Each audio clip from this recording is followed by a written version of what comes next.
Bebe eyemboza aginyumize ebbanga. Mwana wa minister sente za kitaawo teziba zizo. Ne Bobi Wine naye mudde yalinga. Kuba naye yavaayo n'agamba abasinga financial.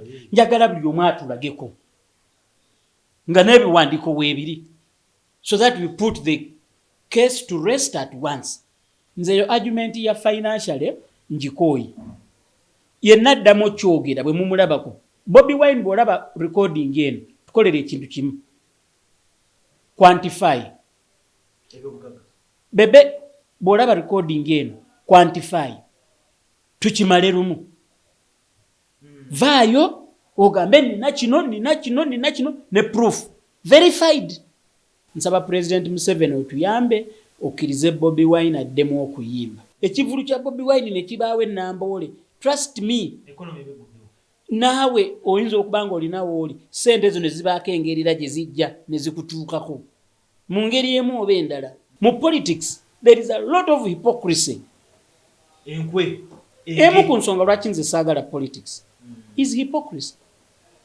Oli omuntu abeera ku muntu. Omusajja omugenzi Sebaana yava waka n'agenda okulonda n'afuna akalulu kamu mu kabox naye nga yagenda n'abantu bawaka 7. Programu eno ekutuusibwako aba Pasha Styles Fashion Store abasangibwa ku Ham Shopping Grounds Block U shop number U78 ne U79 basuubuza ate naawe agula kamu. Balina engoye nga t-shirts, plain nezo ziriko ebifaananyi, sweater shirts, jeans, shorts, capes, unisex pants, jumpers, MCP, branded stockings, sweaters, kosa ne jacket. Basangibwa ku namba y'essimu eri wansi awo ku call ne WhatsApp naawe ayagala okuderivalingira mutegeregana. Gwe ayagala cakes eza buli kika n'okuyiga okuzikola, Morris Cakes and Bakery Limited bakola cakes eza birthday, okwanjula, baby shower, bridal shower, mu buli design yonna gy'oyagala, traditional cakes n'ebika ebirala. Balina donuts, bread, eby'omulembe. Basangibwa Wakaliga okumpi n'akatale k'aba veteran. Ku namba z'essimu z'olaba wansi awo ku call ne WhatsApp, kola order keeke kutuukako yonna gy'owangaalira. Gwe ayagala okuzimba biodigester oba septic tanka ey'omulembe guno giyite kaabuyonjo etali ya ssente ate ng'egenda mu kifunda, tewunya ate tenuunwamu, oyina ssomero, oyina ddwaliro, mizigo, maka. Kubira abaali Hila Holdings Uganda Limited ku namba z'essimu z'olaba wansi awo ku call ne WhatsApp babere ng'ate bakutereereza ebya kaabuyonjo mu kifo kyonna ky'oyagala ogiteekamu. Arapex Tile Adhesive and Grout eri ayagala okusiba tayo ze zinywere mu ddiiro, ku lubalaza, mu kisenge oba mu kinaabiro, oli wa ddwaliro, oli wa arcade oba ekifo kyonna ky'oyagalamu obugumu obw'enjawulo olw'ekirungo ekiteekebwamu. Amwetaaze genda mu hardware ekuliraanye Sidin Tile Center ku Salama Road, kosa n'ennamba z'essimu nga wooziraba wansi awo ku screen yo. Tuli ku West Records, tuli n'omukulu Eddy Sendi, Uncle Eddy. Tuli wano twagala tematema mu nsonga we zitambula okuva ku social media paka neyo mujja muwulira. Tuli ku mubbali gwe Uganda, tuli kuba big 3 nga mujja mu byogera. Big size Bebe Cool Kyaddaaki yavuddeyo n'abeera nga ate ali playing ku nsonga za Bobi Wine. Bobi Wine wegawo yakomawo n'akyankalanyamuko n'ateekawo amaanyi mangi Uncle Eddy. N'ayogera ku banna abasatu nti ye musibe emikono era abasingira ddala. Kubimu ku byabasinga financially bwe tusookera Bebe Cool wasoose okkoona. Nina argument zesaagala nnyo ogendamu. Ziri Uncle Eddy. Financially, academically nkyangu. Okay? Academically tukatusoke tukajjewo kangu. Bobi Wine yewe tulumba muzibe. Ate Uncle Eddy nga Bebe Cool yagambye nti yasoma ka diploma. Gwe twala kiri kyegambye. Muba muzibe. A diploma is a diploma.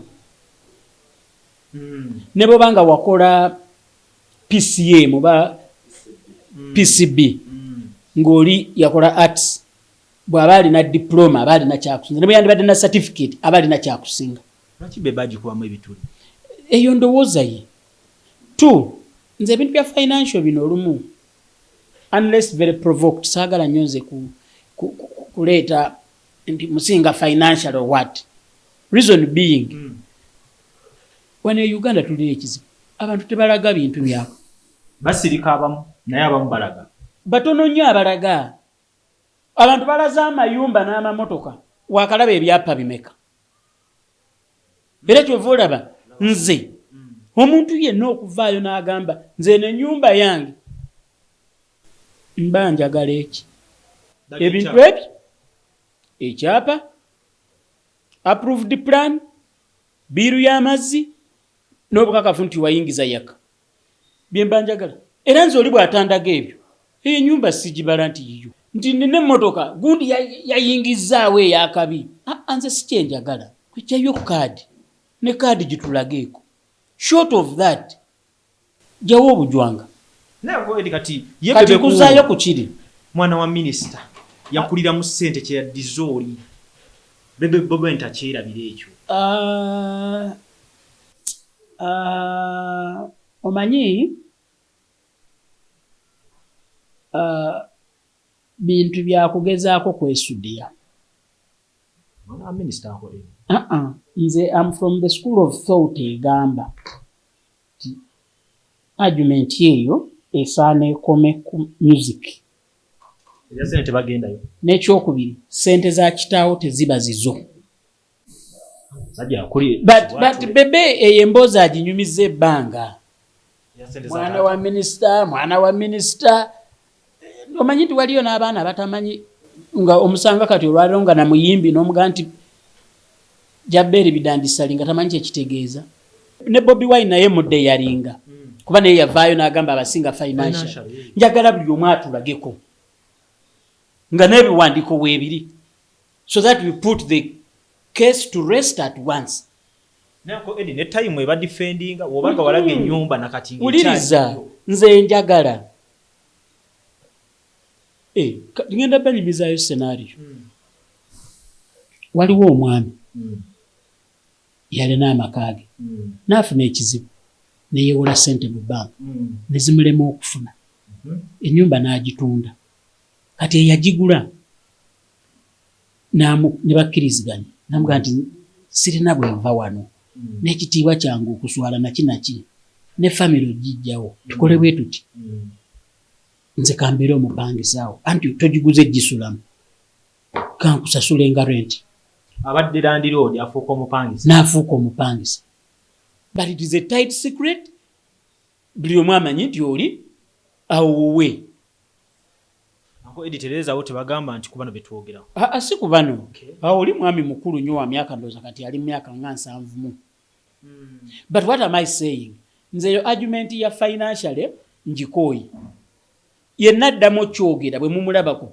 Bobi Wine bw'olaba recording eno tukolere ekintu kimu quantify Bebe bw'olaba recording eno quantify tukimale lumu vaayo ogambe nina kino ne proof verified negobisa bichi njagala quantified Uncle Eddy Mickey Wine asobola okubeera kyali oba Banjoman Bobi Wine ataba mugagga saagala nnyo bintu bya sentence nze nkugambye ti njagala obukakafu bw'obugagga obukakafu bw'obugagga tebubeera ku bigambo no bw'omanya abantu lumundi nawe nali yali hotel nga tunyumya yali waliwo ne health club oli nagandi naye ebintu byensi eno byewuunyisa nga batadde akagwa ku gate awo ne bagaa nti alina kaadi y'emmotoka yafuluma mumanyi mmotoka mmeka eziyinza okusula wano ffenna twabwatuka ne tuseka nga tuli abantu nga 15 ng'esoma mannya go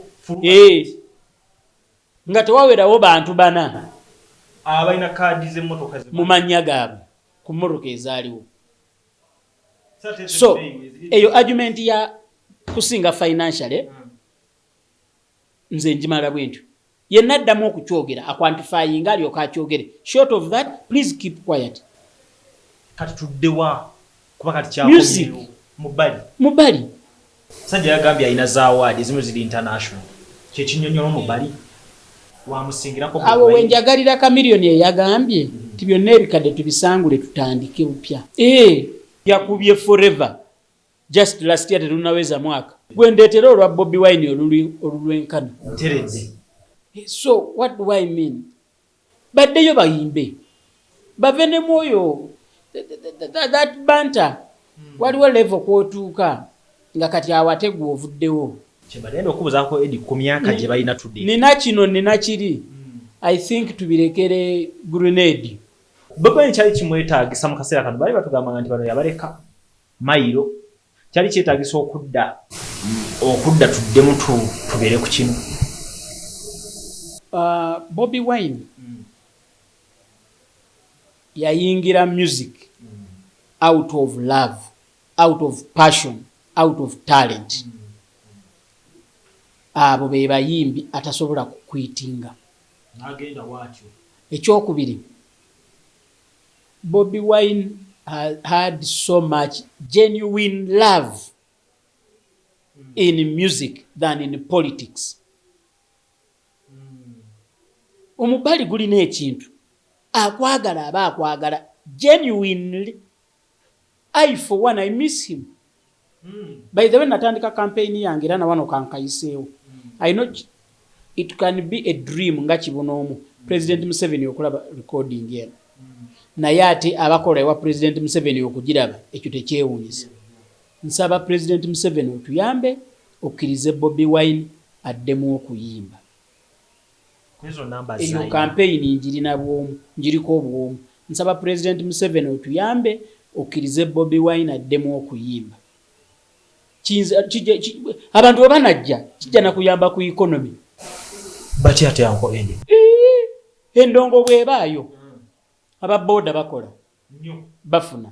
Aba saluni bakola. Aba botiki bafuna. Abalunda enkoko bafuna. Abalima amatooke bafuna. Ab'obummonde. Buli omu abakola. Petrol station eziriranyeewo amafuta ga generator. Abatunda obuwunga bwa muwogo okutimba ebipande. Abakola poster banners. Aba printing posters, aba tickets. The ecosystem is big. Ekivulu kya Bobi Wine ne kibaawe Namboole. Trust me. Economy begudu. Naawe oyinza okubanga olinawo oli sente zo ne zibaako engeri gye zijja ne zikutuukako. Mu ngeri emu oba endala. Okitegedde? So nsaba abaliraanye abalaba video eno nga musobola okutusa eddoboozi lyammwe ewa president mu mugambe nti Eddy Sendi Sebo yo excellence n'obwetoowaze tukusaba okkirize Bobi Wine addemu ayimbe.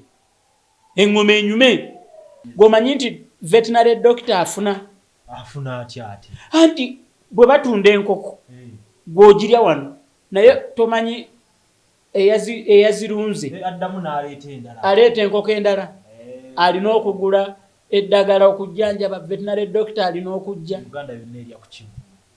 Omanyi ba kapenta bameka abafuna ng'ekivulu ekyo kibaddewo n'ab'amasannyalaze okitegedde abatunda engoye omanyi ne pharmacy zifuna abagula kondomu n'ebiringa ebyo.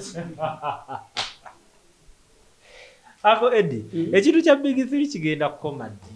Tekirikoma. Kirumiza abantu omutwe. Tekirikoma. Omutwe gwe guluma. Omutwe gwe guluma. Ajje mu buntu tutuule munnyonnyole. Kenzo omunnyonnyole kikwawadde zaleese. Awo kati omutwe tegumuluma then. Omutwe gumulumira ki? Big 3 eno. Akite baneka mbabuulireyo kino mu bulamu bw'ensi eno. Kiringanga nze kwagala kubeera nga nti ekintu kya Abe Mukiibi olw'okuba mukwano gwange Haji tikinnumya omutwe nti muwanvu. Ontegera kye ŋŋamba nti kinnumya omutwe. Abe Mukiibi mukwano gwange naye muwanvu kinnumya omutwe ansinga obuwanvu. That is sheer madness. You do your thing. Be yourself. Era nze omuyimbi alumu ekigambo kya Big 3 abeera atalina byakukola just. Yeah. Kiri kite.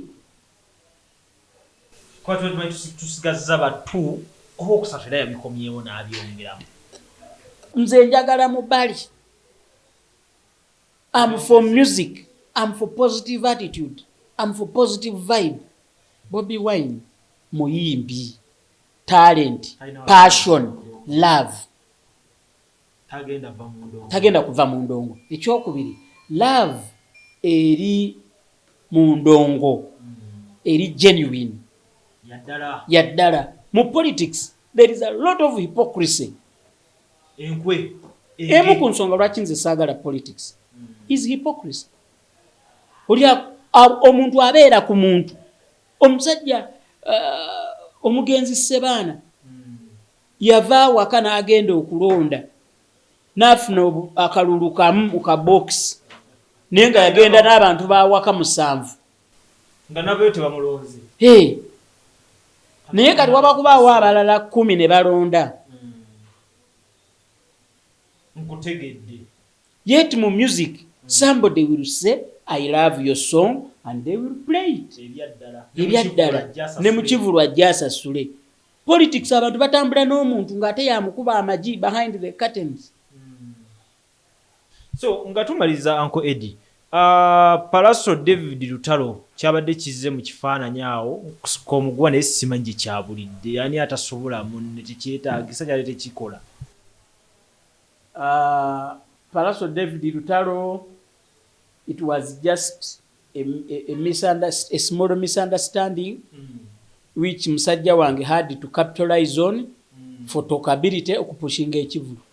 Katonda n'amubikako obusubi takyawa bantu be Ssaabasajja Kabaka n'amwogerako n'amusika mu mukono n'amukolera ekisinga kano ka argument yakatini kati kali n'akata n'agenda n'ekya Ssaabasajja. Nedda please nedda ssebo Ssaabasajja teyamusiimye. Ssaabasajja yamuyise ayimbe ku mukolo gwe kuba oluyimba lwe lumunyumira ng'akola dduyiro. Yakomye ku ekyo. Ssaabasajja bw'asiima guba mukolo omutongole era n'ebbaluwa zigabwa. Misa Kisemakula yagifuna, Walukaga yagifuna, Anet Nandja yagifuna, Moses Matovu yagifuna. Stabu era naye Ssaabasajja yamwogerako. Si musiime. Wensanga Palaso nga yeyitassa. Kuba kwesudia. Jeno Megadi yayingirako mu magye. Naye Jeno. Kamiliyoni yasomako ku busawo. Doctor. Yadde okufuna honorary doctorate. Kati no Palaso bw'akyeyita. Abatulaba mugende muwagire Palaso. Musajja Ssaabasajja omuziki gwe gwawulirizanga ali ku dduyiro. Naye ekivulu kye kijja naye mumuwagire. Ate temuwagira Palaso yekka. Mumanye nti gwe bw'ogenda okulaba Palaso mu luzungu tugiyita ecosystem eba nnene abantu bangi bwe bowagira. Owagira n'abatunda bigiji, owagira n'abatunda sigala, owagira ababoda, owagira ababazzi, bonna. Ffenna buli omu embeera nzibu tugezeeko okufuna engeri gye tusobola okweyambayambamu. Salute. Kale. Ye Uncle Eddy Sendi ensonga watu waziraba nyongero bategeeza nti papa Misa Kisemakula naye gyali 17 omwezi ogwokutaano mugende mumuwagire Kampala Sena Hotel Misa 46. Tuyina Martha Mukisa ku Freedom City nginaku z'omwezi 12 May. Sebo gyogerekeyo concert ya Martha Mukisa. Keti yakikutte. Keti events yetegese abatulaba Martha Mukisa. Naye mwana muto mwana muwala azze akubye omuziki gwe alina collaboration ne Kenzo ate kinategeddeko abayimbi bangi bagenda kubaayo. So temugamba nti ngende ndabe Martha Mukisa yekka nedda n'abalala bangi gye bali ate nga bwe bajja si kuyitawo lukwakwayo bagenda kugira ddala bakuba omuziki bulungi muberenga munyumirwa. Keti yakikuttemu nze lujja mukwano gwa tujja banga tukwatagana ate mu programu eddako. Amannya gange nze Nsuuga Mustafa nkola ne Alihira Holdings. Kakati nannyini nnyumba eno yeesiimye nnyo lwansonga nti eno biodigester era emigaso gyayo egigirimu gyagenda ofuna. Ekisooka tagenda keera lunaku agambe nti bannange septic yajjudde nti no ajjalita ekimotoka ate kimuggyako ssente ng'olwedde yagizimba. So biodigester tegenda keera ku makya nti ejjudde. So nawe nkityo ogwo mugaso gwe gusinga kubanga eri gundi yaffe twagikolanga naye ate era still ng'ejja n'ekulya lwa nsonga nti ebeera etuuka n'ejjula. So etuuka ng'esigala ekulya wadde ng'ate wagiteekamu ssente yo nnyingi. Ekyokulala nti beauty ye egenda vaayo eya compound nti nno pavers zigenda kuva eri engulu yonna gye mulengera paka eno amazzi era gagenda draininga gano ag'enkuba nga gagenda mu kaala akali ebbali awo nti nno beauty y'olujja egenda vaayo bulungi nnyo. Newe manjagala simbawo muddo kisoboka. N'oba oyagala simbawo muddo ogwo kubanga kati singa owa kamera waffe akulaga nti nno system ogira nti eri wansi fuuti 2 kweno level kutuyimiridde wansi fuuti nga 2 so omuddo kakube guyina emirandira gitya guba gujja mmera. Yes, bannange tetukolera bagagga bokka ate era tetusijja bayita baavu omuntu wa wansi omufuna mpola fenna gye tuggwa nange ndi mufuna mpola so sikolera bantu sina kika kye ngamba mbuno nno nkolera baneeno wabula buli omu nga bwozze bwe tukola ki bwe tukwata. Kati Alihira Holdings Uganda Limited tusangibwa Kamoocha Prince Charles Drive plot 45 Kamoocha we wali offices zaffe. Tuyina namba z'amasimu esooka ya Airtel 07017669992 neya MTN 0789224230. Abasinga batumanyira mu biodigester kuba bwe tuvudde nnyo mu kamera naye nga baklanti baffe abapya n'abakadde bagenze bakitegeera nti no ne general construction yenna mwetuli.